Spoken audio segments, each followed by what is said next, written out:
Okay, done. We are live on YouTube also.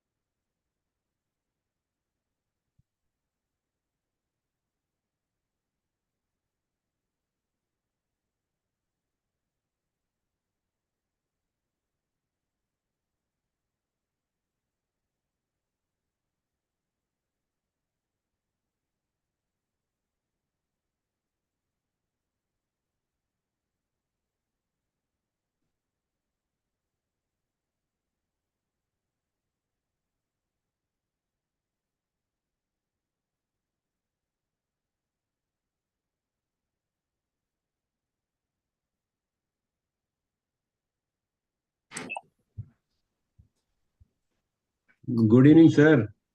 Ji sir, good evening. How are you? Sir आपका वो session खत्म हो गया? कौन सा? 8 to 9 वाला। अरे नहीं यार, मैंने मना कर दिया। वो अगर करता तो वो हाँ, मुश्किल हो जाती, सो आई रिफ्यूज दैट। मैंने बोला ये अत्र तत्र सर्वत्र कैसे कर दे ये सर। अरे नहीं यार, कल भी एक सेशन हो रहा था, उसका विजय ये वाले कर रहा था, मैं शादी भी अटेंड कर रहा था, सेशन भी सुन रहा था। So how is everything? All good doctor all good. Jalil, good evening. Doctor Jalil, good evening, you are on mute. हाँ, वो अनम्यूट कर रहा है। Sir, good evening, sir. Very good evening, sir. How are you, Chitkara, sir? I am good sir, all good. So हमारे सब panelist आ गए। Tapisha is there. Tapisha, good evening. Good evening sir. कैसे हैं? ऑल गुड मैडम, आपके सवालों के इंतजार में है, मतलब आपके आंसर्स के इंतजार। संजय ज्वाइन नहीं हुआ अभी तक। और सुरेंद्र नाथ। संजय और सुमन, और सुरेंद्र नाथ। हाँ सुरेंद्र नाथ है ना? हाँ, है ना है ना। जी। तपीशा जी, आप एज चीयरफुल एज एवर लग रही हो। Thank you sir. आप एज स्मार्ट एज एवर लग रहे हैं। अच्छा मैडम, आप तो चलिए चलो अभी तो आपकी कूल एंड धन्यवाद। Smart as ever. Cool and smart. Doctor Chetan looks fresh.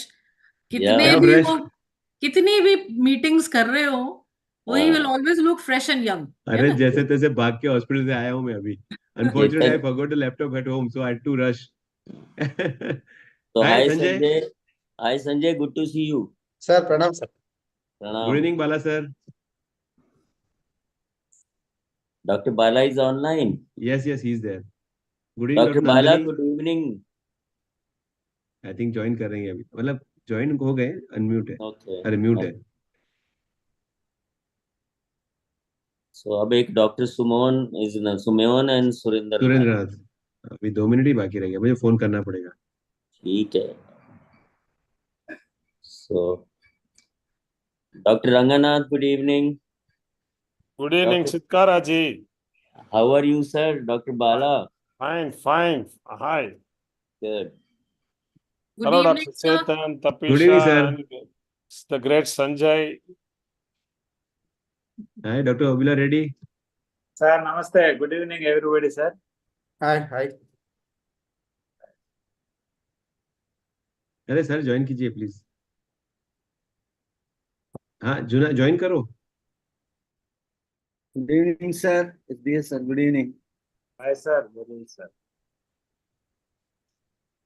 Doctor Chetan, before you go online, just let me see if I can put my screen, share my screen, ठीक है? तो Zoom start, क्या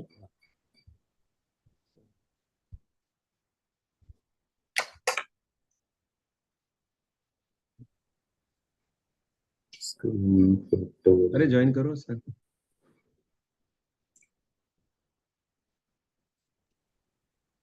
good evening doctor Kheya. You are mute. Hi, good evening. Yeah Good evening, hello doctor Kheya. sir. Good थोड़ा evening. आवाज कम आ रहा है खेया आपका। Sound मेरा is प्रॉब्लम है, सॉरी। मेरा प्रॉब्लम होगा. Dr. Yevle has also been joined. Hi, Kia. Hi, hello, Tapisha. How are you? Fine, all good. It's quite hot here, but in the rooms it's okay. Yeah. It's everywhere. It is hot Yes. nowadays. SBS sir Yeah. used to say, I remember when he was asked me, all is well or all is in the well? During my training days, sir would ask, all is well, especially Monday mornings when we would come, he'll, all is well or all is in the well? Good evening, Darur sir. Chetan Dada, is my screen visible? No, sir. No, sir. Not yet, No. not yet, Chitkara, not yet. Not yet. Okay, so will it be possible now, or it is only after we go on live and record? No. We are live only. You just share the screen. There will be option of sharing the screen. Oh, that is what I am doing, but It's it on is, the green, it's a green color button. yeah, it is there, share content, but I went click it. And then your screens will be reflected, and the one which you have the PowerPoint on, do you have your PowerPoint open? Yes, it is already open. So it says just click on screen that. broadcast, Zoom, start broadcast, stop broadcast. Chitkara, start you will have the broadcast. option, no? So that is what, and now Dr. Chetan, have you allowed him to share the screen? It is allowed only here. it is allowed. So then it is, in fact, not doing it. एक minute कोई और anyone can share just to check. Sanjay कुछ भी share करो संजय आपका screen में ऐसे ही.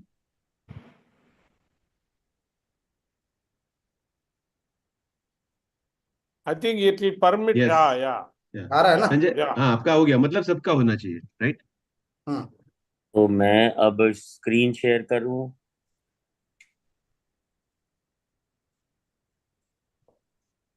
Is it visible now?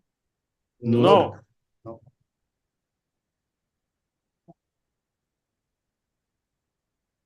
No.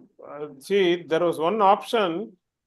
It was asking you whether you are permitting to be recorded. Only then I think it will allow you to share the screen, I think. Just see. Initially, I could not. Yeah. So that was what asked before joining, sir. Just click on got it. Click on got it when there is an option of you being informed that it is being recorded. No, there is no. Here we have not started recording. No, We are not recording. Let's go step by step. Okay, then it's not necessary. Yeah. Chitkara ji sir वो share screen hook कर दिया ना आपने? मैंने share screen कर दिया sir. वो share है कंटेंट, उसमें जूम ब्रॉडकास्ट, स्टार्ट ब्रॉडकास्ट सब कुछ कर दिया. मैं अभी शेयर स्क्रीन करने के बाद जो विंडो आता है हाँ वो उसमें क्या क्या वो पावर पॉइंट ढूंढना उसमें हाँ उसमें आता है screen broadcast, zoom and start broadcast. I have done zoom और स्क्रीन ब्रॉडकास्ट कर दिया sir. It only selects broadcast. After that, nothing happens. No, you share the screen means wherever your desktop screen is open, it will be there automatically. Whatever you have in your desktop will be shown, sir. Yeah, but what it is you do? not. See, I am on my desktop. My desktop shows, but it is not. You guys are not seeing my screen. Sir एक काम करो sir, log out कर दो, बाहर निकल के फिर से एंटर जाओ ना प्लीज. रीजॉइन करो, पूरा मीटिंग रीजॉइन करो.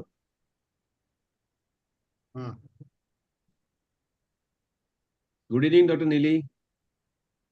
Good evening, sir. Good evening, everyone. Dr. Bhaskar. Hello. Good evening. Nice to see you. Sanjay, Bala sir, meeting again. Sanjay, oh, Kya ji, kal आऊंगा जी.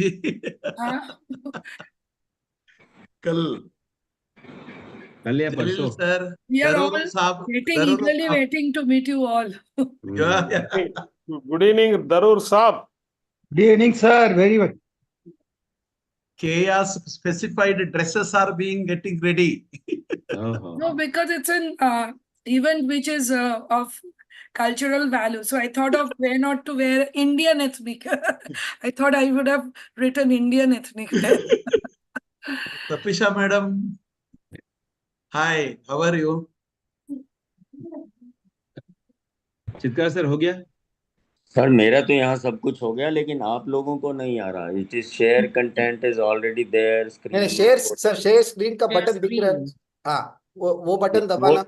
सर वो दबा दिया, वो उसके ग्रीन बाद जो में क्या आ रहा है सर? बेसिक एडवांस्ड फाइल्स ऐसा ऊपर आ रहा नहीं, है। उसके बाद आता है screen, photos, iCloud drive, Microsoft one drive. तो चलिए ना, स्क्रीन पे जाना, स्क्रीन पे। एक मिनट, मैं वन ड्राइव से कर लेता हूँ। आपको भी वन ड्राइव से भेजा था। I think it should take effect.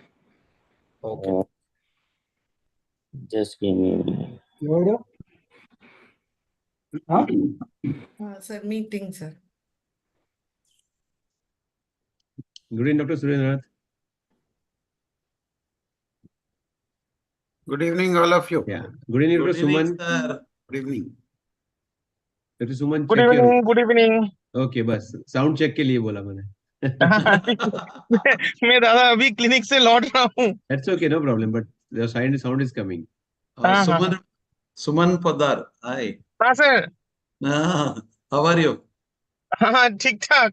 मैं अभी एक्चुअली क्लिनिक से लौट रहा हूँ. Very good. फंस गया था एक पेशेंट में, अभी लौट रहा हूँ. Okay, no problem. Good evening, sir. Dr. Chetan, sir, and Yeah. Bhaskar Shanai, sir. Dr. Nandini, good evening. Good evening, Dr. sir. Nandini, Good evening, sir. Good evening. Good evening. Good evening, sir का नहीं है तो फिर presentation share किया और संजय तो आप ले सकते हो, वो शेयर नहीं कर नहीं, सकते हो. वो नहीं, वो तो पुराना हो गया, अपडेट कर दिया यार. 2 मिनट हो रहा है. I think I am going through my this thing one drive. No problem. Just give me 1 minute. No problem. Share screen. Open. So screen. Zoom. Is it okay now? No, sir. No. Not yet.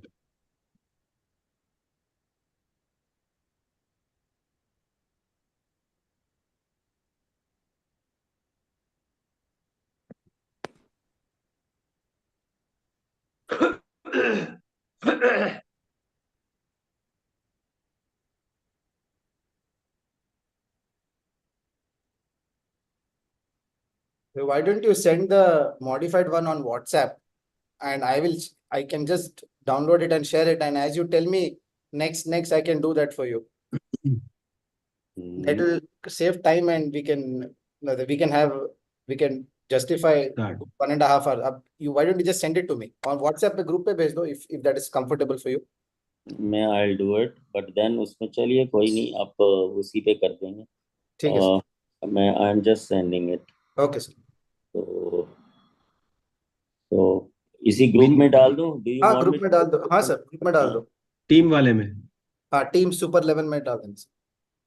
Super team super 11. Meanwhile, I think let us start the proceedings.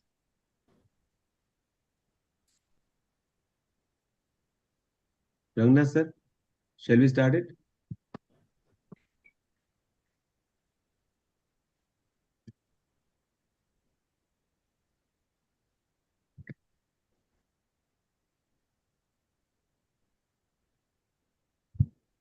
Sir ने group call कर दिया गलती से.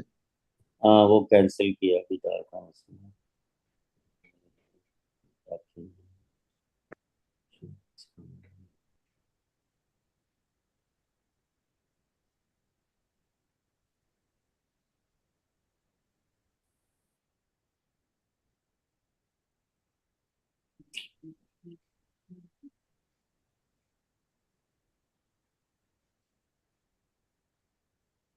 यार ये technology भी ना,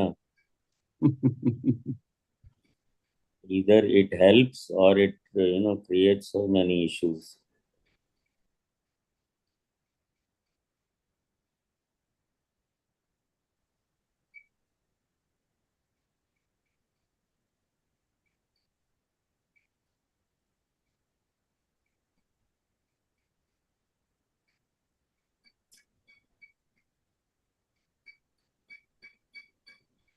अरे क्रिस्टोफर, तुम एक काम करो, यू शट द हो गया प्रेजेंटेशन. यार. you minimize it in the tray. किसको मिनिमाइज करूं उसको ये तुम पहले प्रेजेंटेशन डेस्कटॉप पे खोलो, open the presentation and minimise it. It is already open, my dear. Correct. It is already नहीं open. नहीं, but you minimize it in the tray. उसको मिनिमाइज करके रखो. ट्रे नहीं है ना, ये मेरा आईपैड है. आईपैड में ये बहुत प्रॉब्लम हाँ, है. उसमें भी होता है ना. So you मैं भेज रहा हूँ सर आपको. नहीं, पहले भेज दो ना. चलो फटाफट. मैं आपको भेज रहा हूँ, फटाफट उसको भेज रहा हूँ. 10 मिनट्स हो गया, ये हो गया.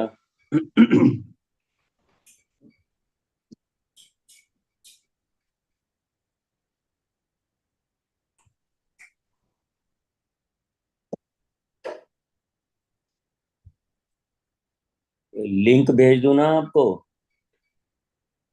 View only.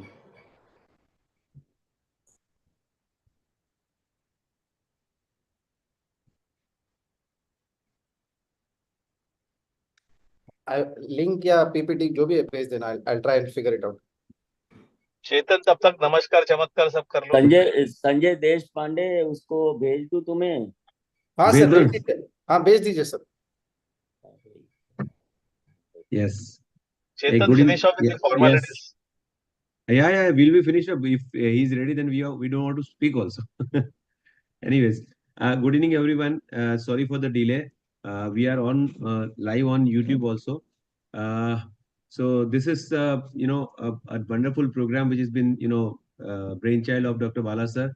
It is a Super 11 where we are going to have at least from February we started, so 11 months and 11 episodes of hardcore infectious disease topics with the super experts of infectious disease. Every month, last Thursday, between 9 to 10:30, we are going to discuss one topic. And as everybody is interested in, case-based discussion, and that's what the crux of the discussion will be. It will be a case-based, but we'll try to cover the whole subject as a whole so that we can get the whole idea. And as it is been telecasted on YouTube, it has been archived also, so people can see again and again. So that's the best wonderful thing to have the knowledge sharing. So I'll request Dr. Darur sir to welcome all, the chairperson, Pediatric Infectious Disease Academy. Thank you, Chetan. All the words that are to be told are already said by him. Only thing, I have to welcome you all for this meeting. And it is a marathon that is going to continue 11 months. So we started it and we are through the third one. Now it is over to our Chitkara sir to continue his session. Yeah, we'll take acknowledge the presence of Dr. Bala sir. So he can just give us the idea how these things conceptualize and then what all topics are there in the mind. Bala sir. Yeah, I don't think I should be wasting time. No, sir, till Chitkara sir manages. Our plan is to cover the difficult areas in PAID, familiar ones with difficulties. For example, this time, Dr. Chitkara has rightfully been given a very important topic. Fungal infections, they may look familiar, but when it comes to treating them, they will start looking unfamiliar. So these are the topics which are apparently easy, but when it comes to handling, difficulties arise. That is how we are going to choose topics, and I'm sure Chitkara would do justice to the topic at full length. He's being accompanied by three excellent panelists, Dr. Tapisha, Dr. Suman, and of course, Dr. Sanjay. Over to and Dr. Surendranath. Over to the organizing team. Thank you very much. Thank you, sir. Thank you, sir. And we have privilege to have Dr. Bhaskar Shenoy, chairperson-elect of PIDA. So please, a word of wisdom from you. You're mute. Till Chitka sir settles the things, please.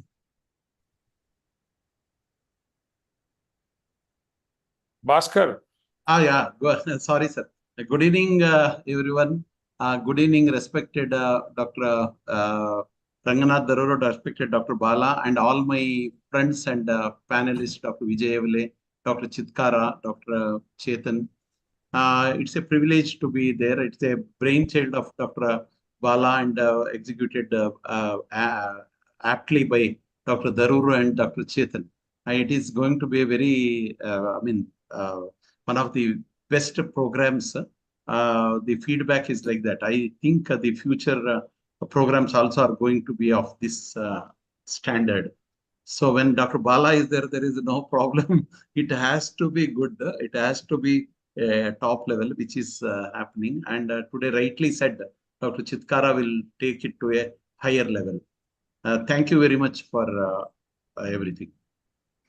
Thank you. Thank you, So Dr. Sanjay, Bala. I think that link is working, the which I sent you. You can share that. You are mute, Sanjay. The new PPT? No, it's okay. If you click that link which I shared, it Ah. will automatically be upgraded. Even if it is not, we'll go with that presentation to save time. Okay.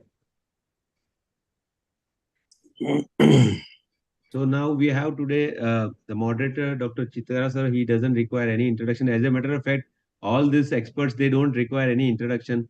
They all are, the biggies of infectious disease. Of course, we have Dr. Surendranath. He's the organizing secretary, Pedicon 2025. So he'll be just welcoming all of us next year. And he's been busy in preparations. So welcome, Dr. Surendranath. We have Dr. Suman Poddar from ICH Kolkata. He's also, very much, we all are familiar with him as far as the infectious disease is concerned. Welcome, Dr. Suman. We have, two young Turks, I will say, as compared to the rest seniors, Dr. Tapisha Kumar from Delhi and Dr. Sanjay Deshpande from Bangalore. So welcome all of you. And I hope Dr. Sanjay has started sharing the screen, but judges will wait, and then we'll request Dr. Chitka to start the presentation. Thank you so much.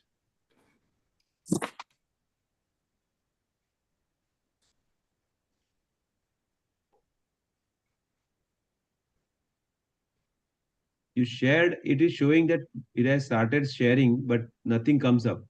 Yeah. Screen is not visible. Once.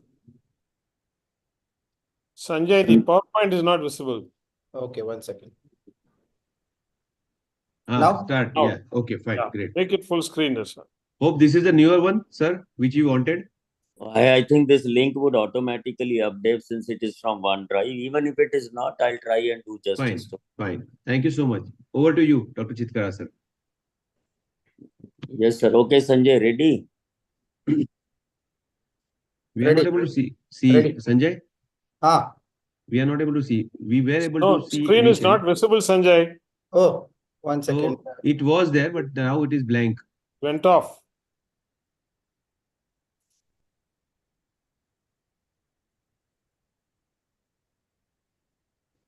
We can see your screen, Google, WhatsApp, on the top of it. Fungal infections. Fungal infection. That has been seen on the top, but slides are not visible.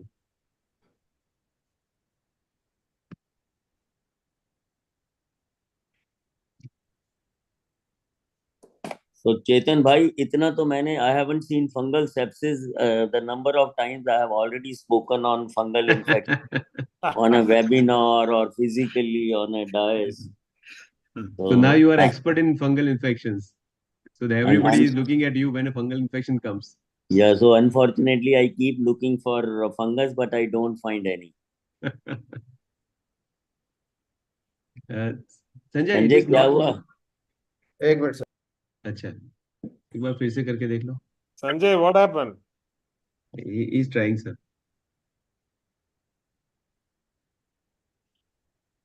I think there is something wrong with the link. अगर होता तो फिर share होता. Sir मुझे भेज दो, एक काम करो. I don't know, ऐसा तो कुछ नहीं होना चाहिए क्योंकि स्क्रीन शेयर हो रहा है, मतलब प्रॉब्लम प्रेजेंटेशन में हो सकता है. प्रेजेंटेशन का कोई प्रॉब्लम नहीं. I have shared with everybody. नहीं, वन वाला है ना जो, उसमें शायद हो सकता है.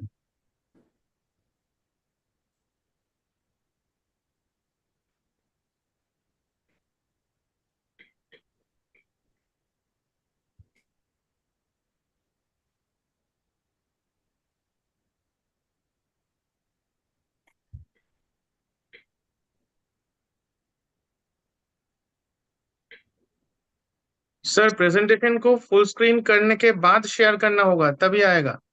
ओके, एक minute.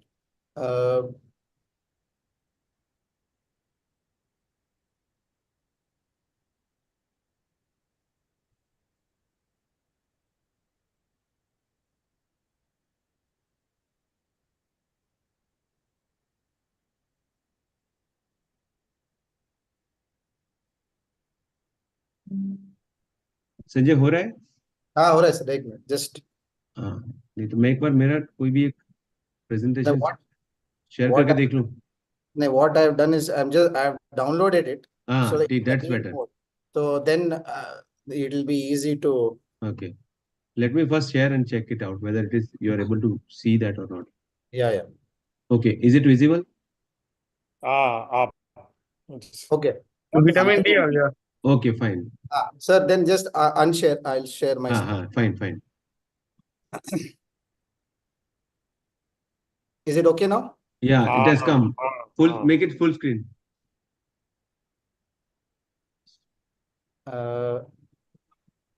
That is where I'm not able to make it a full screen. Sir, let me see if is it going up and नहीं होगा संजय जी, पहले फुल स्क्रीन करने के बाद शेयर करो, नहीं तो नहीं होगा। हाँ, ऐसा करो। एक मिनट। हाँ, अभी स्टॉप शेयरिंग करके या फिर स्लाइड शो में चले जाओ डायरेक्टली। नहीं कोई बात नहीं, अभी वो करो, खोल के रखो। लेट मी सी। वहां पे देखो एक ऑप्शन आएगा स्लाइड शो। हाँ, गूगल ड्राइव में एक ऑप्शन है स्लाइड शो, वो स्लाइड शो करके देख सकते हो, वो हो जाना चाहिए। समझ गए।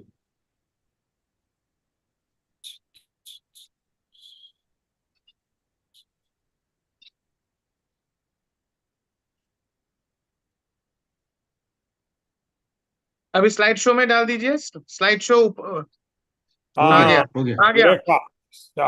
फाइनली। अब चित्कार सर आप घूम जाइए।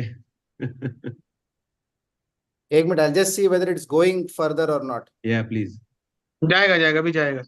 हाँ जा रहा है। Finally. Okay, so finally we are on board, and so we'll be discussing fungal infections in pediatrics. While we do see superficial fungal infections, now next करना पड़ेगा ना Sanjay? Who's operating? Sanjay? Right. Okay.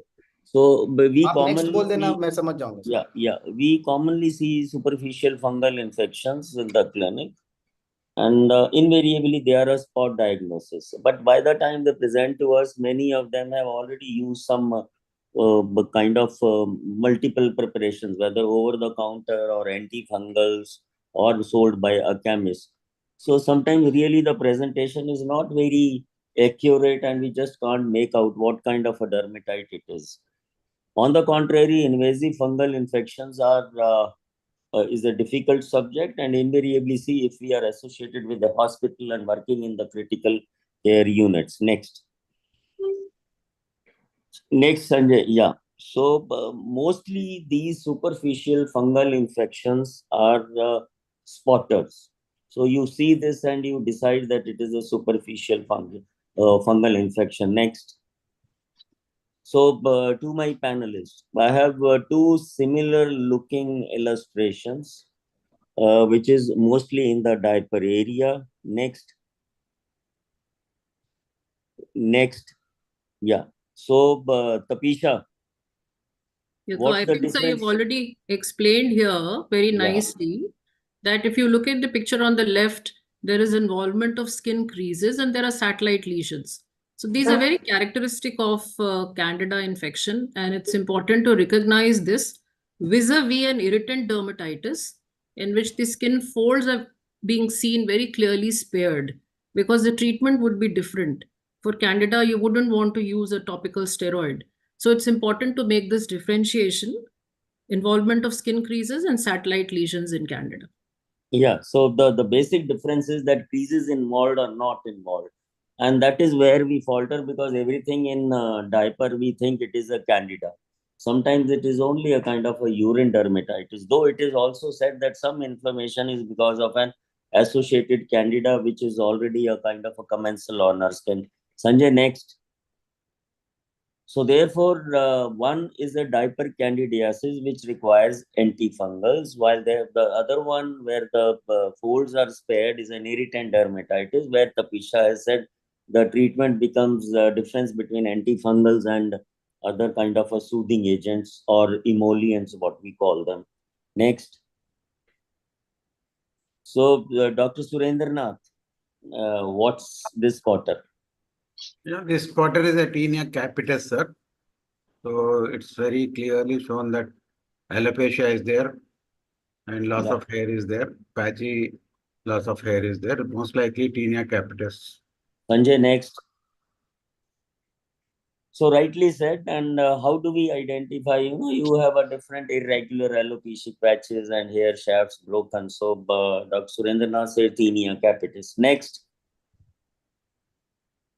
So these are the variants of a tinea capitis. So these are again spot diagnosis, and these variants probably it is beyond a general pediatrician. A dermatologist would probably recognize, except for the one near that carrion, which is more of an impetitinization where you have a pus formation, something which looks like a carbuncle. Next. So tinea capitis is something which is, involving the scalp, the hair. Okay, so Sumon. Sir. Sir, yeah, if you look at this, there is a scaly lesion in the more towards the rim, and as you have said that it starts in the center and spreads to the periphery. So it seems to be something dermatophytosis of the skin that we can say as tinea corporis. Okay, next. So this is tinea corporis, and okay, so I come back to let's say Sanjay. Sanjay, again, feet and fingers and web spaces. What is it? Sanjay. Yes, one of the commonest is in the web spaces. Tinea unguinum is one of the commonest presentations, and infections of the toenail. In this case, the great toe, what we call as onychomycosis, which is the right scientific term for infections of the nail bed. So it's a combination of tinea pedis and a tinea unguinum, which is broadly under the blanket of onychomycosis. Next. Yeah. So so the last two slides, the previous one, please. Previous one. Previous. Can you go back? Oh, no. Yeah. The one where both feet are shown. Okay. Anyway, so unguem or onychomycosis is a difference between what is involved, web space or the nail is involved. Nail involvement is an onychomycosis. Go back, please. It is running fast. Yeah, this one. So this next. Anyway, so this I have already described. Okay, hypopigmented patches, Tapisha. So this is very commonly seen in our practice, and this is tinea versicolor when there are small hypopigmented macular patches. One or two, does not really bother, but if they spread and involve large areas of the body, it's a big concern to parents. So this really wouldn't have a definite pattern. This is tinea versicolor. Okay, so tinea versicolor. Next. And this one, Dr. Surendranath. Yeah, it appears like seborrheic dermatitis, sir. Why do you say seborrheic dermatitis? Why not a fungal infection or a tinea capitis? There is no loss of hair here. Yeah. That is a differentiating point, and scaling is also more looks like okay. Next. Seborrheic dermatitis. Next. So again, in infancy. So tinea capitis, we really don't get it in infancy. In older children, tinea capitis is a problem because these are all, those browny hairs which invariably disappear by 6 months or 7 months of age. So this is seborrhea, what is commonly known as a cradle cap, and basically it is seborrhea. However, if you see my notes there, it is again an association with a dermatophyte which is malassezia. So what component is the fungus? and what component is kind of my skin keratinization determines what kind of a presentation we see, but invariably, Right. yeah. So it is a mixed kind of a scenario. Next. Okay. So what we have seen in these last illustrations, to us, it appears very clear, spot diagnosis. But this is actually not the scenario. When the patients come to you, most of them have used some proprietary medicines and it is all fudged up. So it becomes difficult for a general pediatrician to really find out as to what it is. So therefore, Tapisha, if I was to diagnose superficial fungal infections, what do I do in a clinic? Next.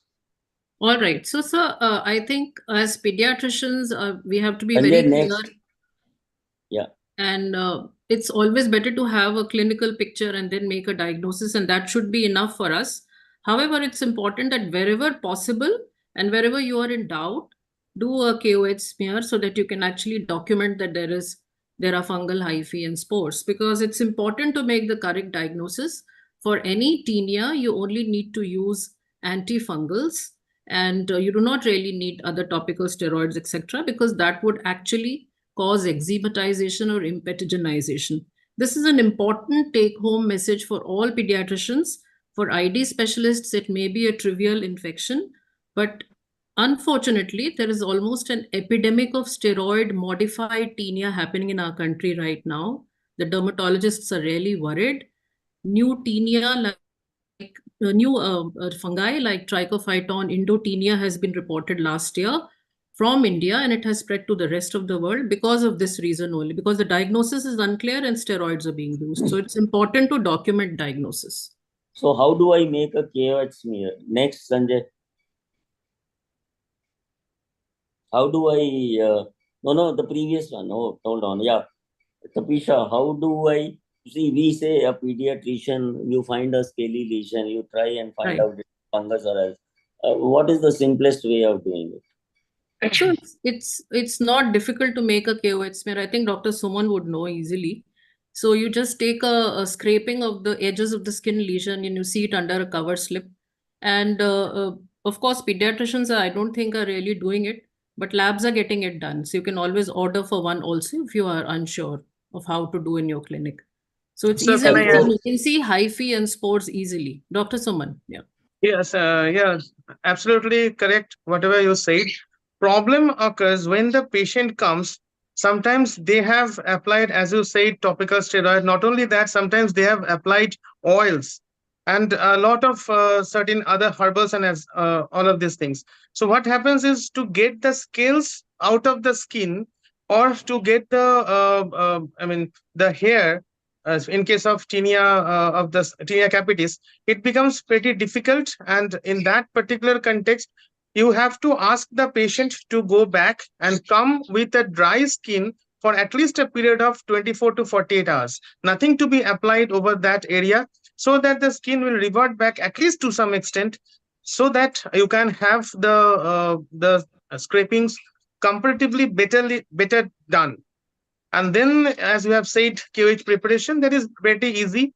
But mind it, this KOH preparation should be a fresh one. Otherwise, if it is already infected, if you have kept it already in the lab, then you will be diagnosing either falsely high or maybe diagnosing something So, else. Suman very rightly said. Ideally, you scrape it there and then put a drop of KOH solution. You put whatever spatula or kind of an instrument you have used, mix it with that KOH drops, put a cover slip and examine. And it is only possible if you have a bedside lab. If you think you are taking a sample and then sending it across to some other lab, it is almost going to be very fallacious. So while I say it is more of a clinical diagnosis, if I have a bedside lab or a lab which is associated with my clinic or institution, and I can do spot and there, see, there is nothing which is better than creating an evidence, because we see so many scaly lesions and sometimes we are confused. Psoriasis is scaly, seborrhea is scaly. So most of the lesions are scaly, but once you see these spores and hyphae, you are on a firm footing that you are going to treat a fungal infection. But however, it is easily said than actually it is done, because most of us do not have an access to a bedside or a clinical side laboratory. Next, Sanjay. So whatever we have done, sir, sometimes we can have the facility of PCR as well. Now, dermatophytes can be taken up by the PCRs, especially in the context, as you said, psoriasis and all this. In that context, it may be quite dicey situation, because that is scaly, but sometimes some superficial commensal may also be there. So it becomes very difficult. It is, I should not say it is a commensal, but then it becomes little difficult scenario. So in our institute, we have tried PCR as well, and the result is quite fascinating. So it can be done also. I do understand, Dada, लेकिन PCR करना एक superficial fungal infection. No, it is mostly done for tinea incognito. Incognito, Okay. tinea incognito. Okay. So next, Sanjay. So therefore, moral of the story is that while these superficial infections are all dermatophytes, and the name, the nomenclature is derived from the site involved. But what is more important, most of them, patients, whether they use it through a chemist or through a doctor, the treatment remains, standard antifungals topically. But the issue is something different. So next, Sanjay. So Dr. Surendranath, for these superficial fungal infections, what would be your suggestions? Topical application of antifungals, sir, like ketoconazole can be applied or imidazoles can be applied. If they are very resistant, terbinafine can be used as a second line instead of a first line. And some of them may require a systemic oral administration of the antifungals also. Sanjay, next. So the question is, Dr. Surendranath, while these, is there any upmanship upon, the various antifungal topical creams which are available in the market? Most of them are azoles, even terbinafine and others. So is any preferred choice between the antifungal creams which are available? I would prefer azoles, sir, initially. Okay. I'm more experienced with azoles rather than terbinafine. Can I take this question, sir? Yeah. Yes, Tapisha. So the unfortunate thing is, sir, that our drug licensing is perhaps so lax that usually, invariably, you have a combination of an antibiotic, an antifungal, and a steroid, and most of the times these are being Not prescribed. necessarily, madam. We are not using combinations as far as treatment is. Most of the educated pediatricians are not, but the others are. So for tinea, treatment of tinea, the dermatologists usually prescribe either an allylamine, which is terbinafine, which is safe at all ages and can be used, terbinafine alone, or the other option is imidazole. In adults at least, imidazole, clotrimazole, miconazole are no longer effective, and luliconazole is being used by many dermatologists, which is also safe in children. And these are the two topical creams which are most commonly used, either a terbinafine alone or luliconazole or clotrimazole or miconazole. The problem is the duration Also, of the one more treatment. important point I would like to make, there is something known as rule of two. So you have to apply the ointment for up to 2 centimeters around the lesion, and also for up to 2 weeks after clearance. These two things are very important. Okay, so I think the what message our audience must take is that there are many topical creams, and azoles are the preferred one, and multiple preparations are available. Terbinafine is equally effective, allylamines.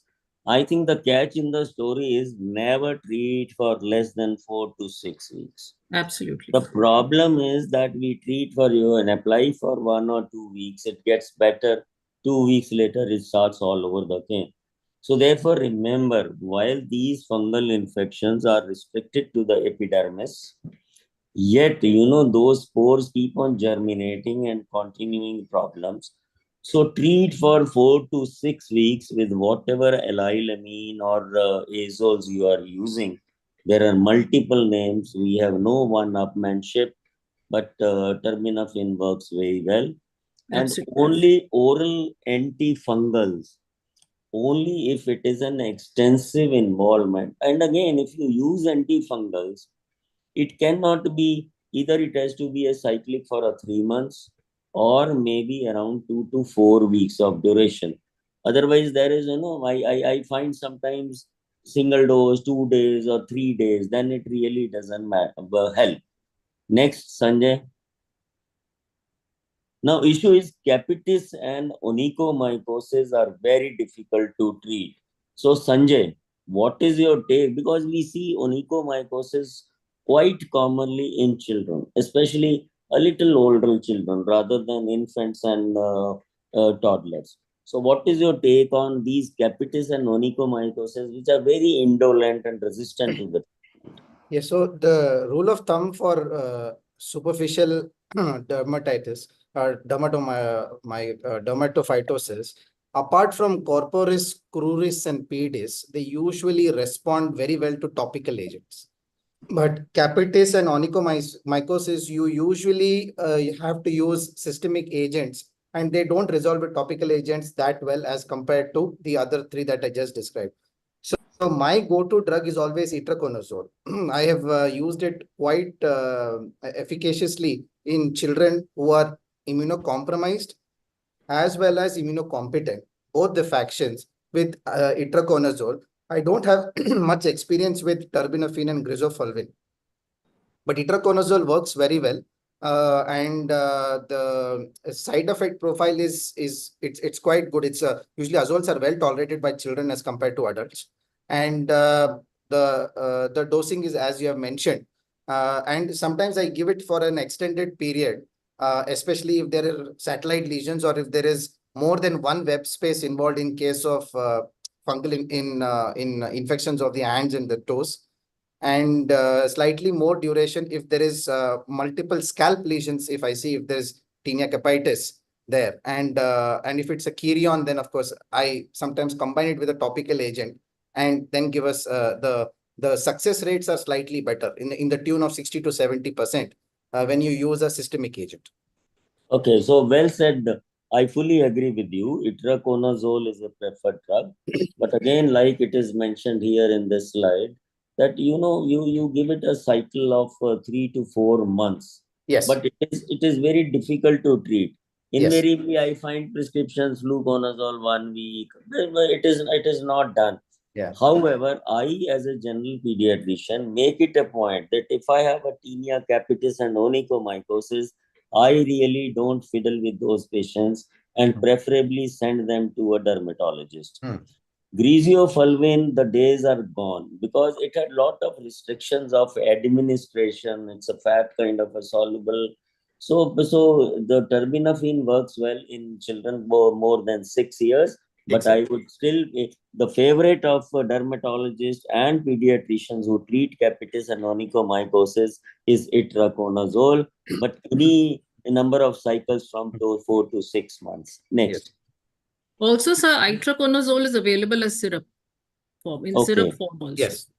Okay, so Tapisha, there are many medical representatives who come with kind of, very shampoos, ketoconazole shampoos and different kind of shampoos. What do you think these shampoos are of? Are they of any benefit or just, adding to the number of medicines? Next, Sanjay.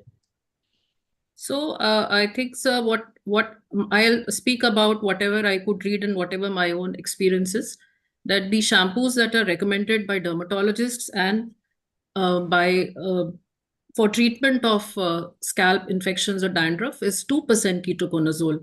It's important to know that many anti-dandruff shampoos being marketed are actually 1% ketoconazole, and so that really wouldn't work. So it's important to check that 2% ketoconazole is being used to treat seborrheic dermatitis, and the other shampoo or selenium sulfide in its 2.5% strength can be used to treat tinea versicolor also. It is diluted in a 1:4 dilution, and it can be applied on the lesions, left for 10 minutes, and then washed off. And if done this for the appropriate duration, it is effective for treatment of tinea versicolor. I would know about these two. 2.5% selenium sulfide and 2% ketoconazole is also extremely effective for seborrheic dermatitis. Okay. So, I think there are two things which are to be followed when you use these adjuvants. One, a keratolytic is very important. Most of these selenium, iodine, they are considered to be the best keratolytic is a cetrimide. So, but keratolytic, unless you have a keratolytic, that means you know, those tough kind of keratin scales, you loosen them up. Then whether you use a topical, it is more effective. So keratolytic, whether you use it in the form of these things, ketoconazole is a specific azole for a fungal. Next. No, there are many preparations which are kind of a combinations, antifungal with steroids, antifungal steroids and antibiotics. So sometimes we use topical steroids in the first week only to prevent that widespread itching which is there and local inflammation. Otherwise, topical steroid containing creams are to be avoided, except in the first few days of treatment. So what about oral steroids, Dr. Surendranath? Normally, these next. Topical infections may not require, sir. Topical infections, superficial infections, oral corticosteroids may not be required, I think. Only to prevent the scarring, sometimes we use, but I don't think I have any occasion I have used any oral corticosteroids unless very extensive lesions are there. Okay, so it is only extensive lesions where there are a lot of mixed kind of a dermatosis happens. Sometimes you to restrict the inflammation, but I think it is beyond our domain, and such patients are referred to a dermatologist. What about antibiotics in all these fungal infections? Sanjay, next. So Sanjay, you Yes. take this. Oh, it is my, sorry. Yeah, so usually fungal infections and when they involve the skin, some of them cause intense itching. So when they cause intense itching, you obviously, when you itch, you're going to cause the superficial bacteria, that is Streptococcus and Staphylococcus, especially in India, where the MRSA rates are in the tune of more than 50% right now, according to the ICMR data, if that has validity. So it is not uncommon for these bacterial infections to be actually secondary infections to a fungal infection rather than the other way around. So, and they, of course, they have distinguishing features like any bacterial superficial infection. Like they'll be very tender and I mean, not like a Kirion tender, but, you know, close mimic like a Kirion. So I would prefer mupirocin cream or over fusidic acid. I generally use mupirocin cream or ointment depending on the site of infection.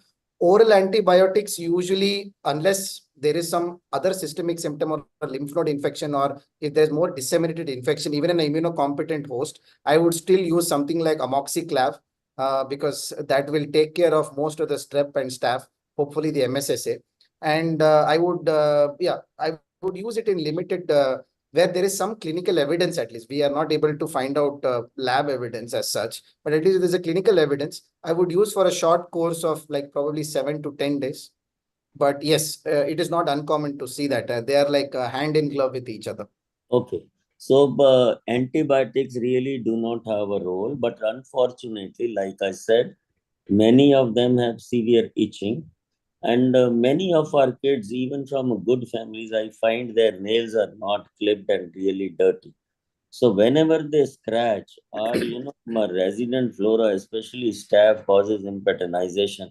So that is where probably you would require a topical antibiotic in the initial few days. But once that infection seems to be over, you only continue antifungal.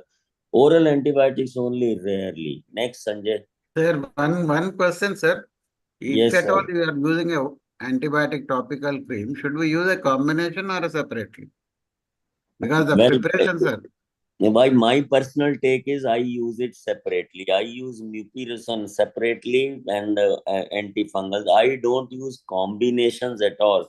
But the normal practice is, those what I call it, there was something like an aqua regia. I call it a panga regia, where everything is included. steroid, antifungal, as well as antibiotics. So these kind of a polypharmacy should be avoided. If you need to use antibiotic, use them separately, intersperse them in their application. Any different opinion from my panelists, please, on this? No, sir, I think you're absolutely right, because these combinations will make everything more difficult to treat than anything else, and also contribute to resistance, drug resistance. Yeah. So to summarize, superficial fungal infections appear a spotter, but what we get are kind of a mixed dermatosis. So we have to be sure of the diagnosis. And remember, they are all dermatophytes, do not go deep into the skin, but still require long-term treatment. And I think I would end superficial fungal infections here and then move on to the next. Next slide, Sanjay. Okay, so lately we talk about, see, the frequency with which I am requested to speak on fungal infections, I guess whether they are increasing in our pediatric practice. So, Sumon, how commonly do you see systemic fungal infections, and why do you think, if at all, they are increasing with our, kind of treatments which we are handing out? What are the reasons for their increase? Sir, there are different contexts actually. Either the host is immunosuppressed, or we have made the host immunosuppressed, or the host, that is the subject, is staying in the hospital for long. So there is sometimes associated comorbidities. Suppose the child is a preterm child and staying in the hospital in the NICU for a long time. Maybe the child is some immunosuppressants, drug resistant, or something difficult type of nephrotic syndrome. And sometimes in the PICU even, the child is having some sort of battle for other reason and staying for a long time. Multiple antibiotics, antimicrobials are on the toes for that. So all these things, since the survival and all these things are going up, survival strategies are better for now. So this fungal infection, they now get into the scenario.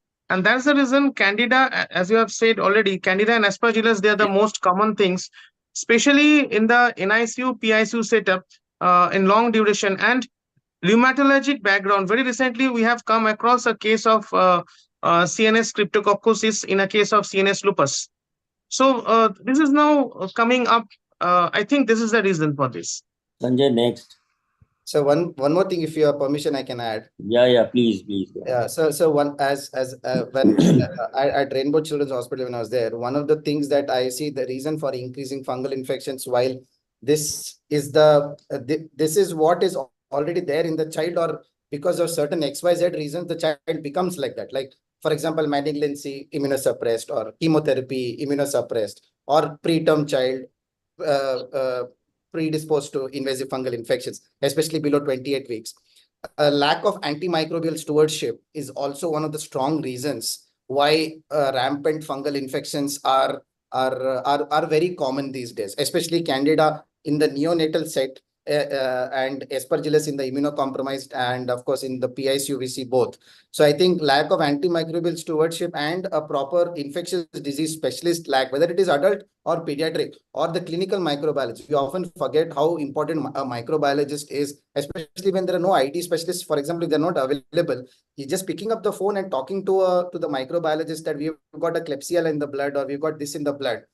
We are on these antibiotics. Could we stop this? Because invariably on the 6th or the 7th day, there'll be a resurgence of a fever spike. And when you draw blood cultures, yes, you see fungal budding hyphae seen.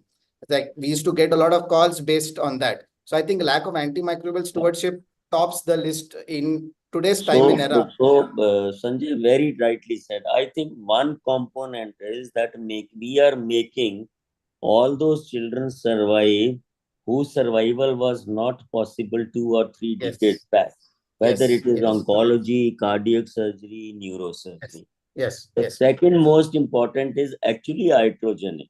With all our interventions, we are exposing them to unhygienic practices, knowingly or unknowingly. And the other thing which you mentioned very appropriately, an intensivist or a cardiologist or a neurosurgeon, they unscrupulous use of broad spectrum antibiotics for a fear unknown is Yes. actually predisposing them and Yes. what we call as antibiotic stewardship. Yes. Next slide.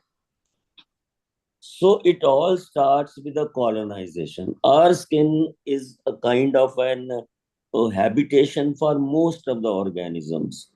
Sometimes what we call them commensal, whether it is staph, whether it's some gram-negative bug in our openings, round openings, or all these different kind of fungus, which are the resident flora of ours.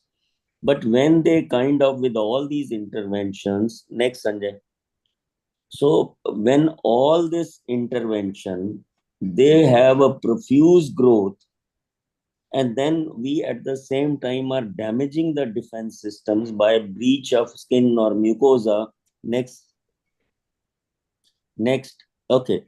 So these barriers, once they are damaged, we are predisposing them to fungal infections. So previous. आप answer पहले दिखा देते हो, question बाद में दिखाते हो भाई.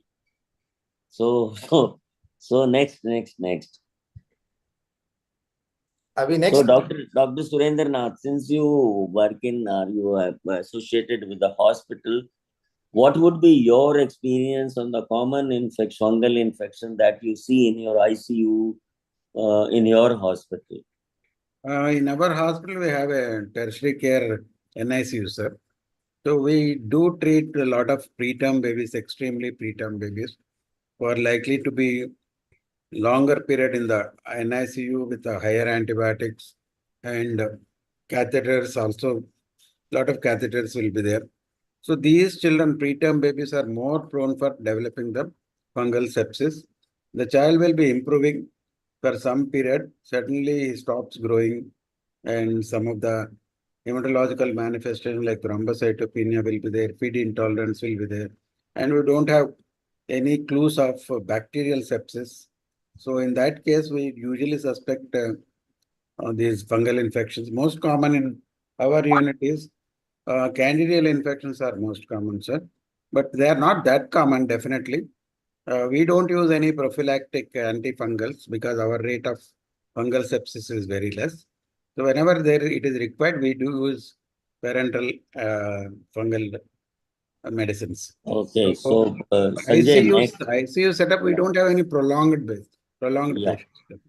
So Dr. Bala, I could see one of your comment in the chat box.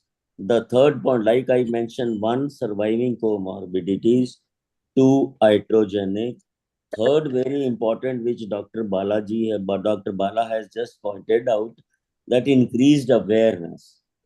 So these three things combine to kind of an assumption or a perception or an actual experience that sometimes fungal infections in all these high critical care units is increasing. Like Dr. Surendranath said, Candida is the most common, and I'm just giving a review in most of these transplant reviews, which is 2010, where Candida and Aspergillus are the most common bugs which are retrieved from all these critical care.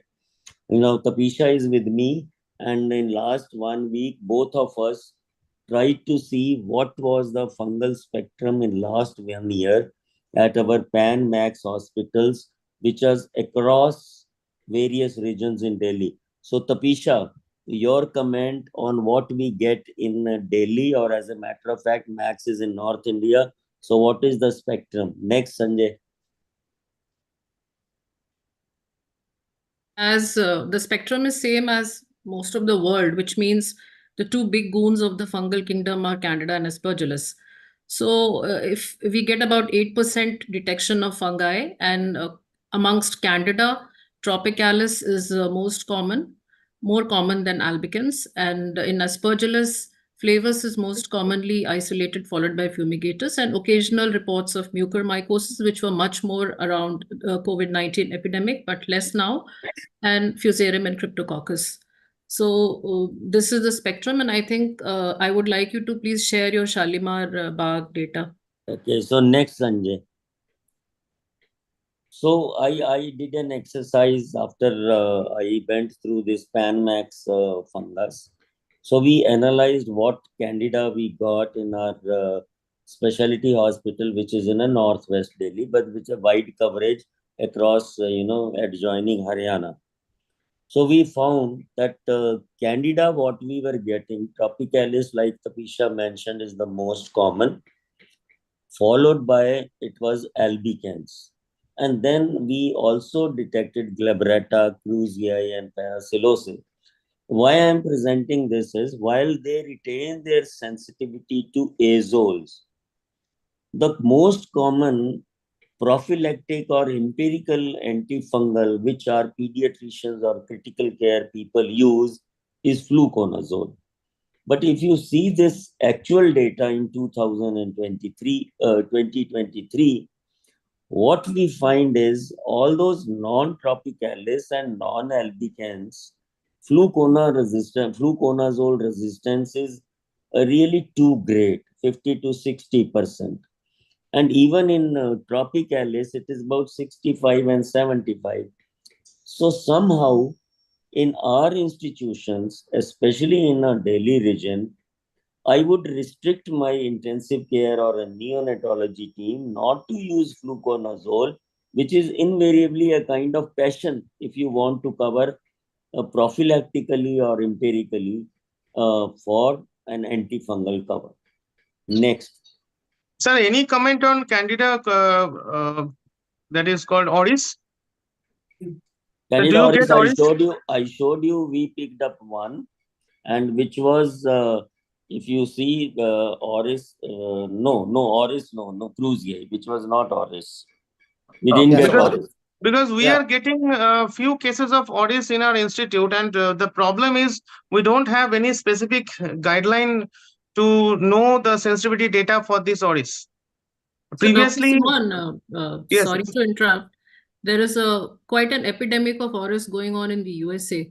So CDC yes, perhaps that's why, have, oris is being reported in USA quite a lot. So yes, but we are getting this in our institute at ICH in Kolkata. We are getting this very frequently, and that's why it's very difficult. Okay, Sanjay, any take on oris in your Rainbow Hospital? Yeah, so oris is very rampant, especially where I work in Hyderabad. And even in transplant, non-transplant patients from the ICU, oris is always, the problem with oris is twofold. One is that the White system sometimes recognizes it as tropicalis or any of the other species. And then we actually, I speak to our microbiologist, Dr. Iyer. He would always get it secondly checked with a conventional system and actual microbiology and say, no, this doesn't look like tropicalis or cruzi because the resistance pattern doesn't match the standard cruzi or the tropicalis. This looks like probably an oris. So there is one recognition issue. Number two is the resistance. So azole is almost like a pan-azole resistant. So the drug of choice for oris is either amphotericin B if you are worried about a CNS event, because the other gold standard of therapy, that is echinocandins, your anidulafungin and caspo and micafungin, they don't cross the CNS. So if you're worried about a shunt or if you're worried about a CNS event, then your drug of choice should be amphotericin B. If you are not worried about CNS, for example, we've got a lot of children with liver transplant, 13-year-old, 14-year-old adolescents who have liver transplant for XYZ reasons. And they get a candida bloodstream infection due to various reasons, whether it is antimicrobial load or the pre-existing disease, etc. And if they're clinically CNS-wise, they are well. So the drug of choice should, your opening and empirical antifungal therapy could be either a caspofungin or a micafungin. Sanjay, you are moving ahead of me. Well, that's my going to be my next question. Next, Sanjay, next slide. So before that, Dr. Suman, what do you think are the difficulties in diagnosis when we suspect fungal infections? Next slide, Sanjay. Yeah, the things are that, first of all, there is no telltale sign that if this happens, then this is something fungal. So the clinical symptoms are not very, very characteristic that this will lead to this something leading to fungal infection. Sometimes it happens that the collecting the sample is very difficult. Suppose it is embedded in some lymph node, some issues, some intra-abdominal organ is getting affected. In that situation, biopsy is often not possible. Serological tests will sometimes very much rely upon, especially the glucan and galactomannan. So these may not be universally available, and also sometimes very costly, and also every time it may not turn out to be positive. The first and foremost thing is, until and unless you have high index of suspicion, you won't be able to get it. And the things that that Dr. Sanjay was saying, that regarding this ORIS, see, this ORIS doesn't have any sensitivity pattern to be reported by any lab. So it is very difficult on what extent we are going to treat, and to treat ORIS is really a difficult scenario that is in the coming future. So Sumon, I do believe that high index of suspicion is must, but sometimes we are so suspicious that we misuse antifungals. Sanjay, next. So therefore, many of my colleagues would jump onto antifungal treatment, which whether they will tell me, no, sir, it is prophylactic. Someone will tell empirically, preemptive. But these kind of modalities have specific indications for their usage. So Tapisha, do you recommend any prophylaxis as far as antifungal treatments are concerned? Sanjay, keep on moving. Next. Yeah, so prophylactic antifungal infection is most likely going to contribute to increasing AMR, and perhaps it is definitely not recommended in extreme preterm and oncology. But I would like a comment from Dr. Sanjay whether there is any protocol or whether it is being used in BMT recipients or in children who are on therapy for high risk ALL or AML. Yes, Dr. Tapisha, right? Where I worked in Great Ormond Street, Bristol, the BMT guidelines would drive these decisions. And most of them, the most important organism that we are actually worried about in children with AML or ALL or who are getting transplanted is actually Aspergillus more than Candida. Because see, usually Candida, you even get an immunocompetent hosts and you don't worry. Like an oral candidiasis, you are not worried. But if you get an invasive aspergillosis, definitely there is something going wrong with the immune system, whether it is a malignancy induced or a chemotherapy induced or a transplant shutdown. So we definitely put all these children on voriconazole prophylaxis. So I need to say that indications for a prophylactic antifungal use are shrinking by the day. So this is one modality which should not be easily used except for extremely preterms who are less than 1,000 grams. Oncology and transplants, I do understand there is a compulsion to use it because they are all immunocompromised by whether it is because of chemotherapy or a radioablation, that they are also a kind of a knife for all these and prone to all these infections. But otherwise, this prophylactic antifungal treatment in our intensive care unit, which deal with immunocompetent patients, probably is best avoided. So, Dr. Surendranath, what about empirical antifungals? Empirical antifungals. Sanjay, next. So, Surendranath, empirical. Yes, sir. As I told you, if the clinical features are suggestive of the fungal infection, invasive fungal infection, and if we rule out other bacterial causes of deterioration of the patient, maybe definitely we can use empirical antibiotic till we get the culture report or confirmation. These are the things, as I told you, clinical deterioration, no bacterial infection supposed to deteriorate the patient, thrombocytopenia. And if the person is immunocompromised with a lot of invasive procedures which are happening, send the sample for the culture and start the empirical antibiotic. We can start the empirical antibiotics. Okay, see the striking Depending on the difference situation, between the antibiotic will be.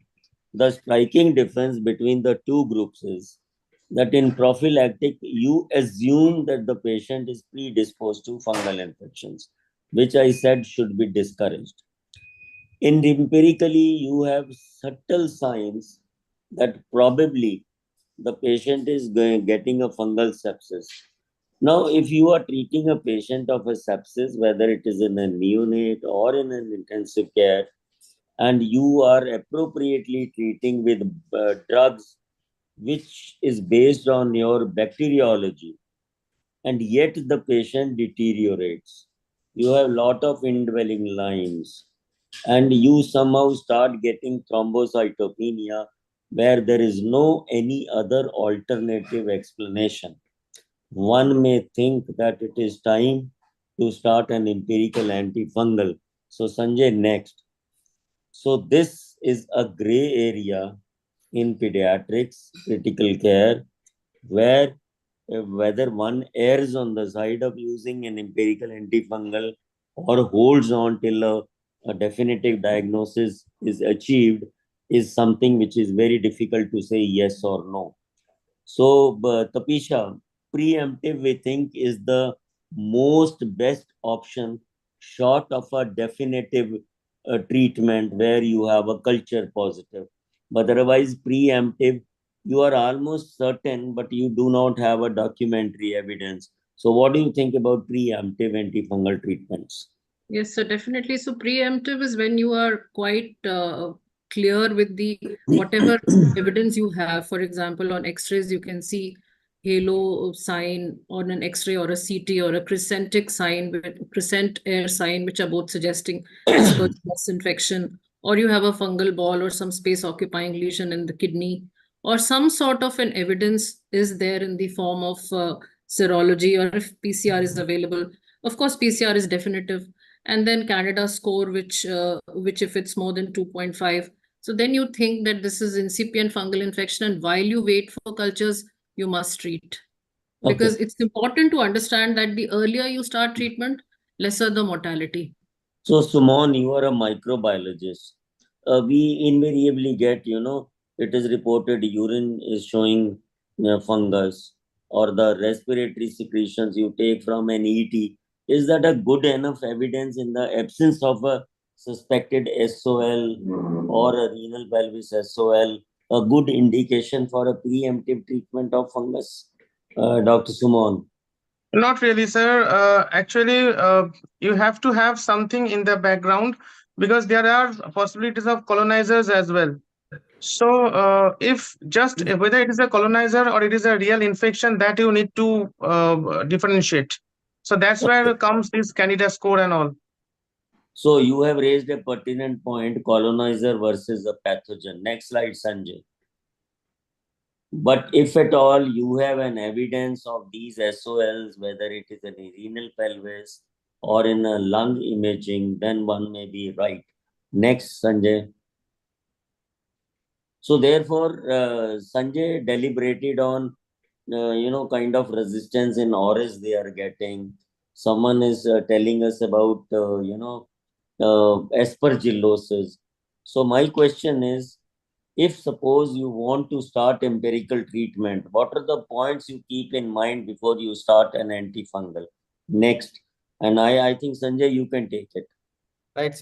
So one of the most important things is what I usually follow is what is the background of the patient? Like where is this child coming from? Like ICU, non-ICU. Second is whether there is any immunocompromised condition. Like for example, simple example is a child with HIV. And the third one important thing is whether there is transplant or any oncological issues like hematological malignancies issued. So when I use a broad spectrum antibiotic, if the child is the scenario that I usually am asked to give is in the ICU, especially after the 4th or the 5th day of antibiotic therapy, where the child is not improving, but there are the subtle signs that we discussed in your previous slide, like thrombocytopenia, there are central lines, etc. My first go-to agent is like a blanket therapy. So empirical therapy should be broad. and it should cover most of the common organisms that are there in your, according to your microbiological data. And in the setting of a ill child, I usually go with L-amphotericin B, because the advantage of L-amphotericin B is that its penetration is there in most of the visceral sites like CNS, liver, spleen, cardia, and bloodstream infections. Number two is it covers most of the species of Candida. There are some which are resistant, but otherwise it covers most. And it also covers most of the species of Aspergillus. But Aspergillus teres is one of the examples that it doesn't cover. So my go-to agent is to begin with this L-amphotericin B based on the clinical situation of the patient. If the patient is in the non-ICU setting, like for example, you got a liver transplant patient who is clinically well, who is like day 14 or day 15 of transplant.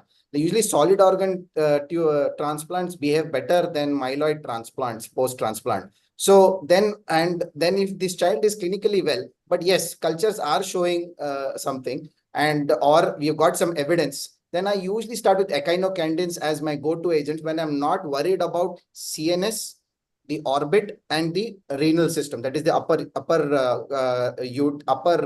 collecting system, that is your renal pelvis, because these are the three areas that echinocandins cannot penetrate. So these are my two go-to agents. One is an L-amphotericin.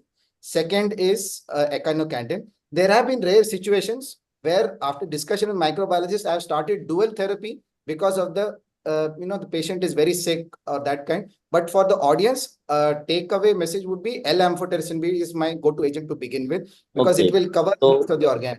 So I think a little disagreement as far as your L-amphotericin is concerned. Well, it is okay, but you said broad spectrum, agreed, as an empirical agent. And then, like we were discussing, you see a lot of auras. Tapisha tells me you see a lot of auras. I present my spectrum where there are no auras, and which are invariably azole sensitive.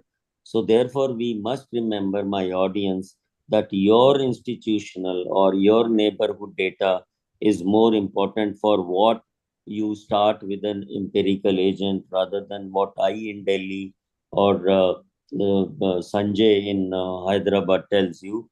And then safety. Safety, amphotericin is quite nephrotoxic. However, I am subject to correction, Sanjay. If you have a CNS infection, liposomal amphotericin is not a choice. It is only amphotericin, which will probably cross well. But I tell you, I am subject to correction on this matter. Whatever information I have, liposomal is not used for CNS or orbit because the penetration is not very good because of that conjugation with the liposomes. So anyway, it is subject to correction. Next slide, please. So that brings me, since Candida are the most common, if I want to use an empirical, what is your choice, Tapisha? So if we are thinking of invasive candidiasis, and it's a serious invasive candidiasis, and we have to look for an empirical choice for that. So whether the patient is neutropenic or non-neutropenic, in a sick child, the first choice is an echinocandin. So caspofungin should be the first choice when you're suspecting Candida. Okay. So I always remember it like this. C Candida, C Caspo. Whether you call them, they are all echinocandins, but their advantage is they are broad spectrum. They cover, aspergillosis equally well, and the others we find. But yes, pediatricians and neonatologists especially are more fond of using amphotericin B rather than these. But suggestion would be to use Caspo. It is reasonably a safe drug than amphotericin. Next slide, please. Aspergillosis, drug of choice, Surendranath. Next, Sanjay. Surendranath, are you there? Yes, sir, I'm there.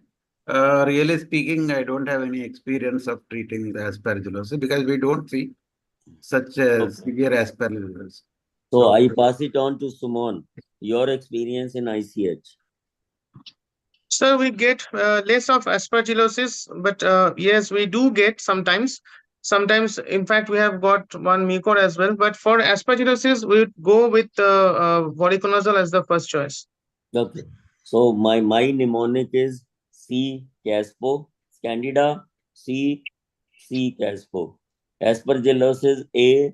So I use azoles, and which is voriconazole. Next slide, please. So but it is easy starting an antifungal, but it is very difficult taking a decision when I take a rounds. Someone has started fluconazole, someone has started amphotericin. They ask me what next. So, Sanjay, when do you stop antifungal therapy, if at all you have started? Right. So it's this question answer will take at least half an hour, but I'll try and condense it in under a minute. Yeah, shift to the next slide. Probably you will have a compromise solution. Okay. Right. So yes. So one of the most important to stop antifungal therapy, especially if there's a proven antifungal. For example, if it's just a bloodstream infection and which it is not disseminated to other organs, then one of the good practices I do is first prove that the culture is sterile after the first culture has been drawn. For example, today is the 25th of April, and say today's culture is positive, and then I will my next culture say 48 or 72 hours later if it is sterile. So that will be the first day of antifungal therapy. So I called it from the first day of the culture being sterile. And if it is a uncomplicated bloodstream infection, then I usually give up to 2 to 3 weeks is my usual range, provided that there is no other dissemination. So that is, you answered for an established infection where you have a microbiological proof. So what about empirical indication? When I go on the rounds, they tell me they have started fluconazole or amphotericin B, and then they ask me, sir, when to stop? I do not have a definitive culture, and that is a more tricky question, which I really do not know how to answer that.